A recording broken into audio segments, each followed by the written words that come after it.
সংসদের উভয় কক্ষের অধিবেশন শেষ হয়েছে পূর্ণাঙ্গ বন্দে মাতরমের মধ্যে দিয়ে।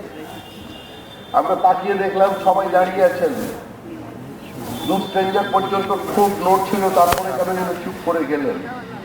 মা দুর্গার সঙ্গে কোনো গন্ডগোল আছে নাকি, আড়িয়ে আছে নাকি? তাংহি দুর্গা দশপ্রহরণ ধারিণী, দুর্গার নাম করতে গেলে ভয় লাগছে নাকি? ভয় লাগলে কিন্তু আমরাও ভয় দেখিয়ে দেব।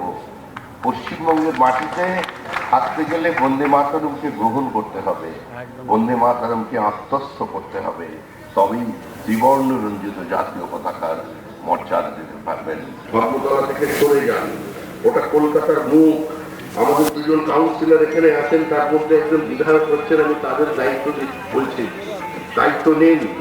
ধর্মতলাটাকে আগে পরিষ্কার করুন, তবে তো বোঝা যাবে এখানে নতুন সরকার এসেছে। 100 বছরের এর জন্য কোনো নির্দেশ মানার অপেক্ষা থাকবে না। এটা পার্টির অবস্থান, এটা পার্টির ঘোষিত অবস্থান। যে ধর্মতলার যে অবস্থা বানিয়ে রাখা হয়েছে শতাব্দী প্রাচীন দোকানের সামনে, আজকে সেখানে ফুটপাত দখল করে সেখানে প্লাস্টিক লাগিয়ে দেওয়া হয়েছে। সেই মানুষগুলো তো কর্পোরেশনকে দীর্ঘদিন ট্যাক্স দিচ্ছেন। আমাদের দেশের সামগ্রিক রাজ্যের অর্থ ব্যবস্থার সঙ্গে তো তাদের একটা যোগাযোগ আছে, তারা জিএসটি দিচ্ছে। আজকে তাদের অধিকারকে রক্ষা করবার দায়িত্ব আপনাদের কাউন্সিলরদের। সুতরাং কলকাতার যে মুখ, কলকাতার ফেস, ওই ধর্মতলা, ওই এসপ্ল্যানেডকে পরিষ্কার করে দিন, ফাঁকা করে দিন, একদম সুন্দর করে দিন। আজকে প্রতিজ্ঞা নিন 80তম বর্ষে এই কাজ কাল থেকে আপনাদের করতে হবে। যারা কিছু করবেন তাদের কিন্তু যেটা করার সরকার তার কাজ করবে।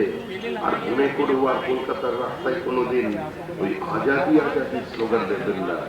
কাশ্মীর মানে আজাদি, আজাদি কাশ্মীরের আজাদি চাইতে গেলে কিন্তু জনগণ আপনাদের আদর করে দেবে, খুব ভালো করে দেবে। তখন কিন্তু পুলিশও কিছু করতে পারবে না। আর বেশি আজাদির যদি স্লোগান দিতে থাকেন, ভারতের টুকরে সঙ্গে ইনশাল্লাহ ইনশাল্লাহ বলতে থাকেন, তখন কিন্তু আমাদের কর্মীরা মানুষকে সঙ্গে নিয়ে পুলিশকে একটু দূরে সরিয়ে রেখে আপনাদের বলে বল ঢুকিয়ে দেবে। হ্যাঁ, কেউ সুস্থ শরীরে বাড়ি যাবেন না। ভালো থাকুন, আনন্দে থাকুন, আপনাদের মতো করে থাকুন, সরকারের সঙ্গে থাকুন, সরকার বিরোধিতার মধ্যে থাকুন, সরকারের সমালোচনা করুন, প্রতিবাদ করুন, মিটিং করুন, মিছিল করুন, ধর্ণা দিন, বন্ধ করুন, অবরোধ করে দিন, কিন্তু ভুলেও ওই মৌলবাদী যারা ওইখানে চন্দন দাস আর হরগোবিন্দ দাসকে খুন করেছে মুর্শিদাবাদে, ও পথে হাঁটবেন না।